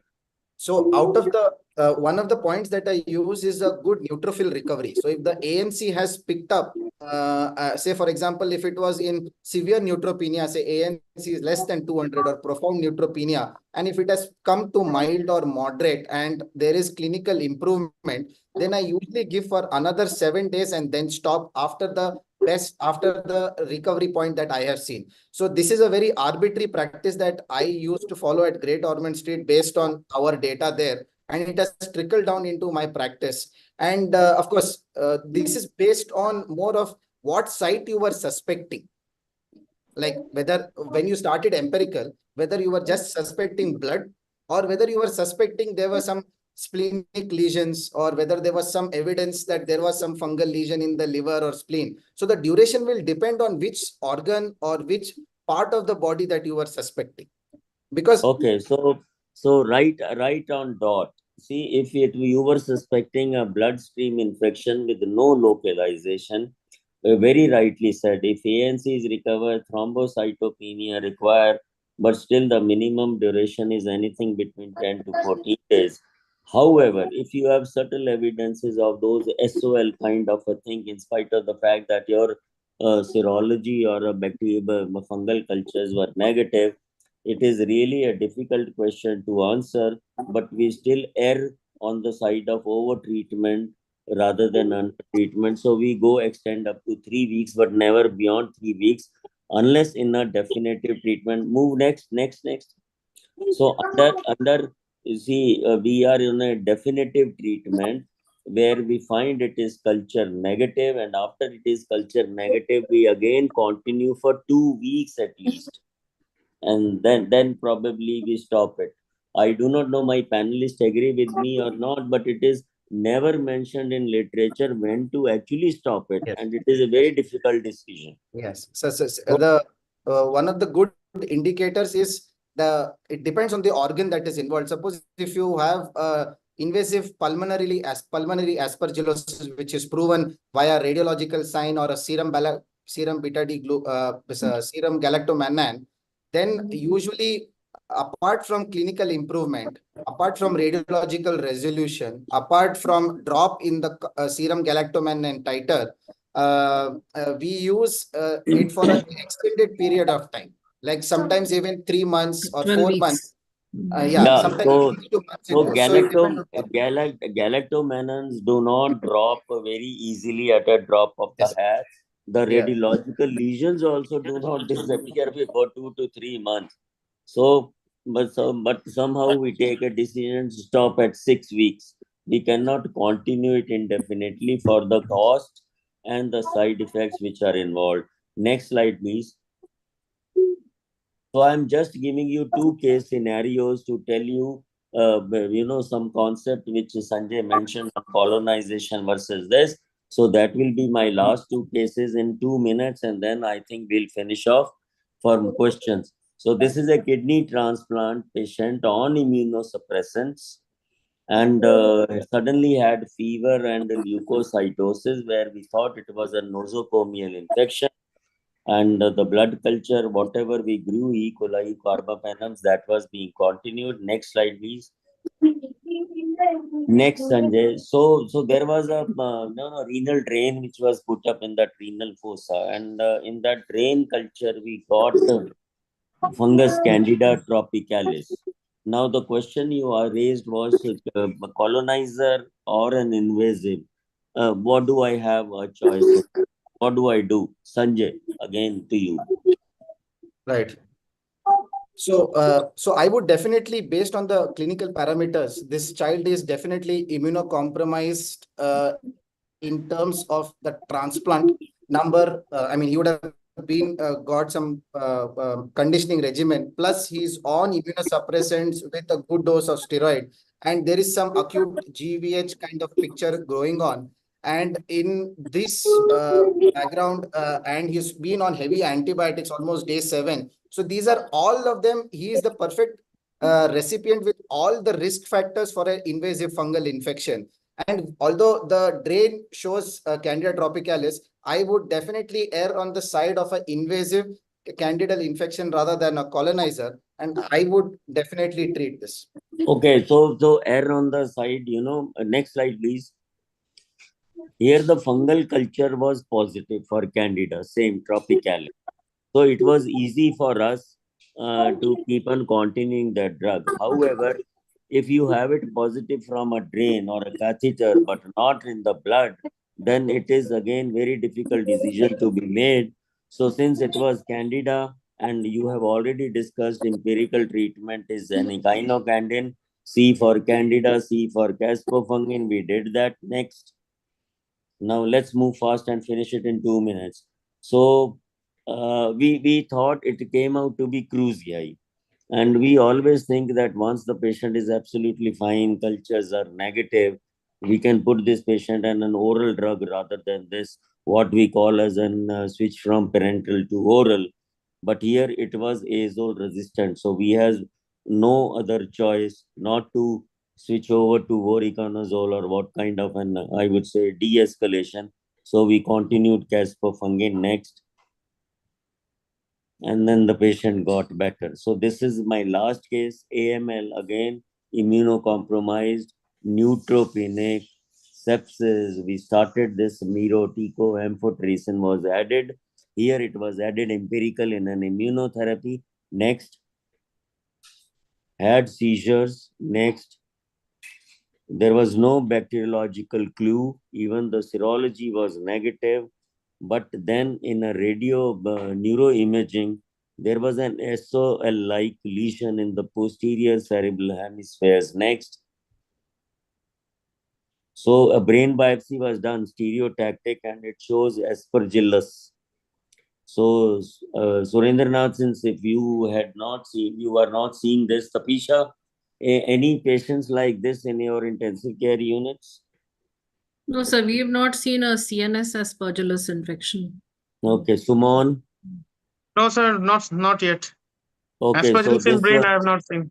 yeah, this was a patient with an SOL-like lesion, which I said was a subtle sign, though we did not have a bacteriological proof or a fungal proof. Next, this child was put on azoles. Next, so question is, when do you suspect aspergillus infection? They are so ubiquitous and airborne, soil-borne. Next. So, Sanjay, you seem to be dealing with all these kind of all these questions for you. Next, complete this slide and answer. Right. So, in terms of when do you, so when you suspect aspergillus infections, like in this case, I'm just going back to the slide. So this child received induction chemotherapy for AML. So the fact that the myeloid series is affected, that itself the disease condition itself is that all the neutrophils are not functional. I mean, even if the numbers are high, they are dysfunctional neutrophils. So that itself is a risk factor for invasive aspergillosis. Developed febrile neutropenia to where the ANC is 450. So this is again severe neutropenia. And the child, of course, has got other disseminated manifestations in the form of bilateral pleural effusion, extensive lung infiltrates, and then has had a hit in the CNS, which progressed to status epilepticus. So this setting is definitely appropriate to suspect an invasive or a disseminated aspergillus infections. And settings for fungal infection, like I already described, and fungal balls on imaging. In fact, all the children pre-transplant, we always do a baseline ultrasound of the abdomen, and if needed, sometimes a CT chest before we go into transplant. So do we know where we are headed towards if the child has aspergillosis? Because monitoring of perilesional edema is very, very important as a radiological sign of either improvement or worsening. Lab investigations like radiological supported, like you have already shown MRI, serum galactomannan helps, especially in IPA. You also do BAL of the bronchoalveolar lavage for galactomannan. So a serial decrease in that definitely helps to prognosticate how should be the duration of therapy and the outcome of the disease. Okay, I'll interrupt you here. Suman, in your microbiology lab, how beneficial are these serological markers like galactomannan and beta-D-glycan, especially for aspergillosis? So you can use this as a part of screening, but it's always better to isolate the particular organism that will give you better of clinical correlation. This can be used as a screening. So till date, I have spoken on aspergillosis so many times, but I have yet to see a positive galactomannan in our patients because we deal more with candida rather than aspergillosis. Next, Sanjay. Right. So I said aspergillus azoles. Next. So we treated with azoles. However, the patient did not recover. Next, Sanjay. Next. So there was an extension of the lesions. And when we examined those histopathology where we had initially detected aspergillosis, when we reviewed that, there was zygomycetes. So Sanjay, again, what about zygomycetes? These are more notorious for all those tumor-like presentations, like which we most commonly ascribe to aspergillus. Next. Right. So, yeah. So during my training, we had seen a case of ocular zygomycosis, and of course, then in UK and back in Rainbow, we've seen a lot of children with zygomycosis. So usually rhinocerebral or rhinoorbital infections are the commonest presentation of zygomycosis or mucormycosis, zygomycosis, and it mimics other invasive infections. Now, unlike aspergillosis, the unique feature of zygomycosis is that it responds very well to surgical debridement. So that distinguishes it from other invasive infections. Like if you have got an invasive candida, you don't go and debride the underlying tissue because IV and intraventricular treatment, if it's a CNS lesion or appropriate oral treatment wherever necessary, will take care of candida because it is all to do with a compromised immune function. Whereas zygomycosis, not only it is a problem of immune compromised patient, but surgical debridement, actually it's like a tumor reducing agent, like a tumor debulking agent that we do. Yeah. So I'll stop you here to only give this message that zygo, all those mucors which were so commonly, those black fingers kind of a thing reported during COVID times, surgical debridement is the most important therapy along with azoles which you use. And remember, rhino-orbital cerebral lesion, mucor, zygomycetes are the most common. And I think, Sanjay, you have made your point. Next. So to summarize, I think which Dr. Bala mentioned in his chat, awareness is the key. High index of suspicion, which Sumon said, is the next kind of an valuable evidence. We invariably treat on subtle signs, which should be preemptive rather than kind of an empirical, except for in certain indications.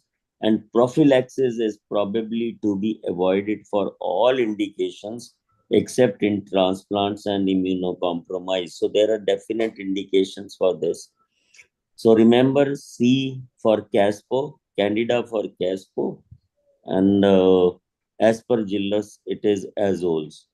And de-escalation, but ensure at least 3 weeks to 6 weeks of therapy before you decide to stop them, especially when you have a definitive culture. Next. So thank you. I have taken 1 hour and I really apologize for the technical glitch. Next time Chetan asks me for a webinar, I'll be online right in the morning and start sharing my screen in the morning. So thank you so much. If there are any questions, I'll see if there are anything in the chat box, which there are 14. Galactomannan, someone says is a good test. I do. Dr. Bala Subramaniam, I do agree, but I am yet to see a positive test. Suman also says it is there, and Sanjay says it is a good prognostic. You know, if it decreases the titers, but I find and what I read is it takes about 3 to 6 months for a significant level to decrease when we can appreciate. Neutropenia, Dr. Bala, most of these comments are taken. The clinical clues we have already sent a deterioration in a clinical condition when you are right on dot with your cultured proved antimicrobials. Yet if you find things are going wrong and you rule out any alternative diagnosis for that deterioration, it is time to suspect fungal infections. But again, do not use prophylactic antifungal at the drop of a hat. Try and put things in order. So, but definitive diagnosis is seldom coming. But yes, subtle signs, SOLs, respiratory specimens would guide you as far as treatment is concerned. A thrombocytopenia occurring in a child who's otherwise recovering and probably is the one of the earliest indication which I feel is should not be disregarded. When all other 2 cell lines are okay and you are treating a sepsis and the child has been improving well, so whether my panelists, concur with me or not is a very difficult thing to do. And remember all these granulomatous fungal infections, which we saw zygomycetes or mucor during the COVID, which we didn't see, but our adult ENT and physicians did tell me. Surgical debridement, like in ID, we say source control is very important. So with this, thank you, friends. And I think I have been helpful as far as antifungals are concerned. Difficult topic for me, but probably I could set things in order. Over to you, Chetan. Any comments, Dr. Bala? Yes. First comment is that it's an extremely well done session. Hats off to you. You made a very difficult topic look so easy. And of course, you had some brilliant panelists starting from Dr. Surendra to Tapisha and Suman and Sanjay. Very nice session. Few comments from my side. One, I had actually put them in the chat box, but just for the completion's sake, galactomannan is a good and a bad test.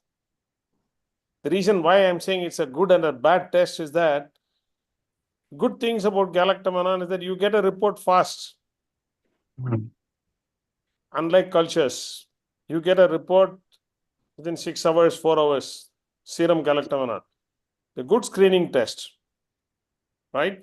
So in a patient in whom you have a lung nodule, you are suspecting aspergillus, you send a serum sample, it's very high. You're not going to wait until he develops hemoptysis and dies in front of you. You're going to start voriconazole for that patient. That's what is good about galactomannan. Bad thing about galactomannan, you and me, we always use some beta-lactam in every patient who's sick. Anybody who receives beta-lactam in high doses, galactomannan may go up. So that's bad about the galactomannan, but it can be used. But I have used it to start therapy and then reassess after the ball culture or the blood culture or the whatever specimens you send. They're going to take some time. That's comment number one. Comment number two. I have listened to many dermatologists blaming general practitioners and pediatricians for the rise in antifungal resistance in topical infections. I am told by my dermatologist friend that 50% of the tinea that we see in practice in India, they are all resistant to zoles, imidazoles. In fact, he tells me whenever he sees a fungal infection who has already been treated outside, he doesn't give an imidazole. He makes it a point to give an oral drug like itraconazole or your Sebifin, and then use only terbinafine rather than zoles. Absolutely right. He tells me that it doesn't do good at all, and the main reason for the it's like, you know, for diarrhea we use metronidazole, ofloxacin combination, and all these Gil combinations. On a similar note, you have this G, M, B, all these dirty combinations. In fact, there is one product I know, I don't want to tell the trade name, which contains gentamicin, which contains miconazole, which contains beclomethasone as topical steroid, and also it contains povidone iodine. All. So you don't have to know any diagnosis. You can start prescribing for anybody with a skin rash, the same drug. That's another thing. Sir, unfortunately or fortunately, things get better with this polypharmacy. but you are caught at the end of 1 week when it resurfaces. Yeah. That's the other point I wanted to make is that we should not take all these so-called superficial fungal infections always very quickly. In fact, Chitkara, I wish you had included, I think oral thrush.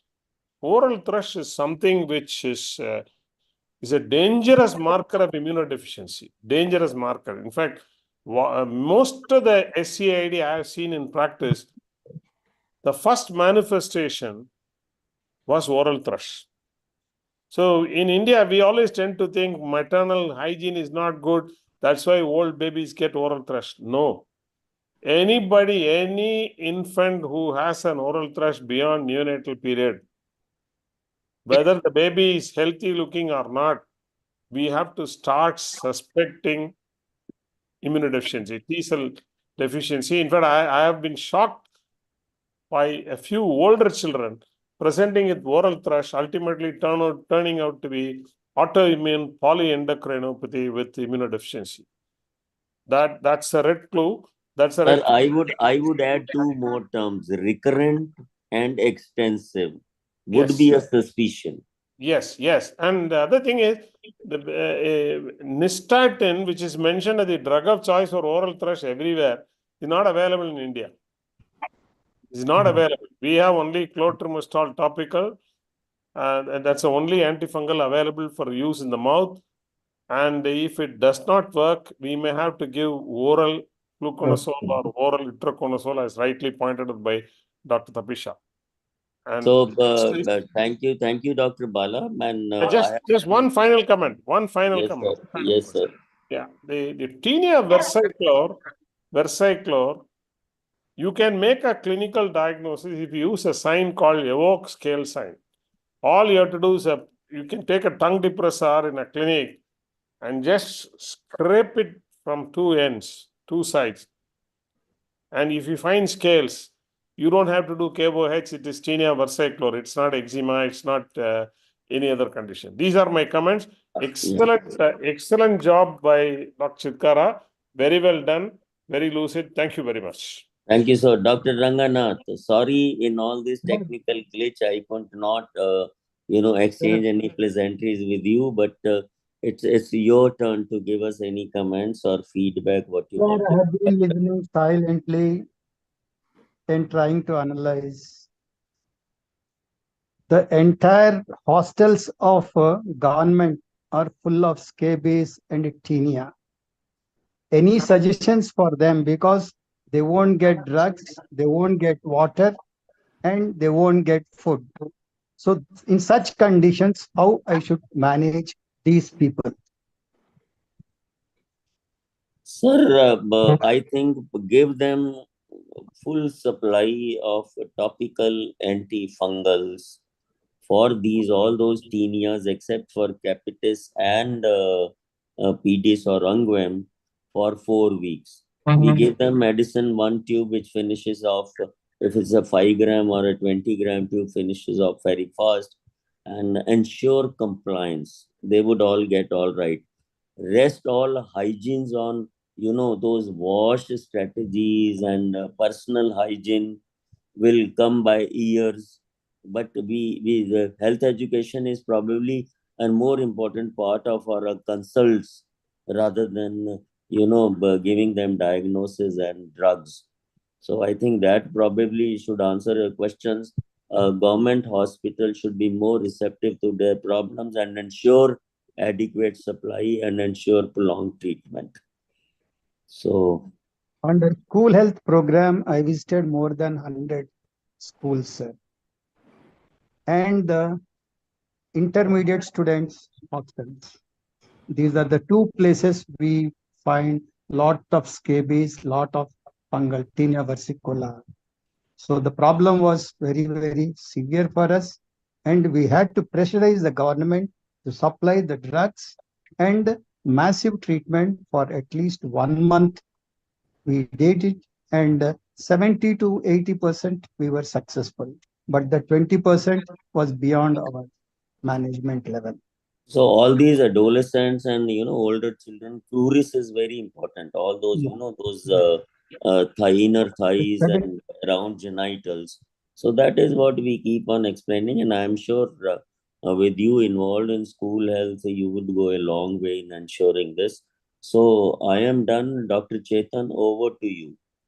Yeah, thank you so much, sir. And it was really a wonderful discussion all throughout 1.5 hours almost. You covered each and every topic, and most importantly, you started with OPD common things, and then you reached to the best of the fungal infections, right? That's difficult to treat, difficult to diagnose. So it was really a treat to listen to you all. Thank you all the panelists, Dr. Surendra, Dr. Patapisha, Dr. Sanjay. Dr. Chetan, yes. Dr. Chetan, as Dr. Bala was saying regarding that Mannan, galactomannan, it is possibly the best way to describe is it all depends upon the pre-test probability. Because there is another module going on by Dr. Yale regarding this diagnostic stewardship. So if you think of in that angle, so if you have a right context, then you are right to do this galactomannan as a screening test. Thank you. So lastly, I wanted to take your name, Dr. Suman, thank you for being there on panel and inviting the subject. Thank you so much. And we acknowledge the presence of Dr. Jog, sir, Dr. Jalil, Ahmed, sir, and all, Dr. Abhay, Dr. Nandini. Thank you so much for joining, Dr. Kia. And there were many who have attended this YouTube session. Thank you so very much. But Chetan, a special word for Tapisha. She went around Pan Max, the microbiologist, collected this candida and made me talk to the microbiologist there. So we could give you the first-hand information on 1 year data on fungal infections. And I was equally wiser, and it was all because of Tapisha, Thank you, sir. who stimulated me for this. Thank you. Great, great, great. Thank you so much. Joke sir, two-liner from you.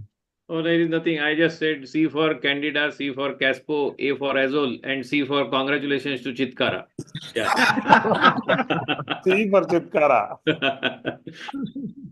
Thank you so much. Good night, and Bye. we'll be there again next month on the last Thursday with another topic, mostly staphylococcal infection, and Dr. Kukreja sir will be moderating the session. Thank you so much. Thank you. Bye. Thank you. Thank you. Thank everyone. you. one and Thank all. you.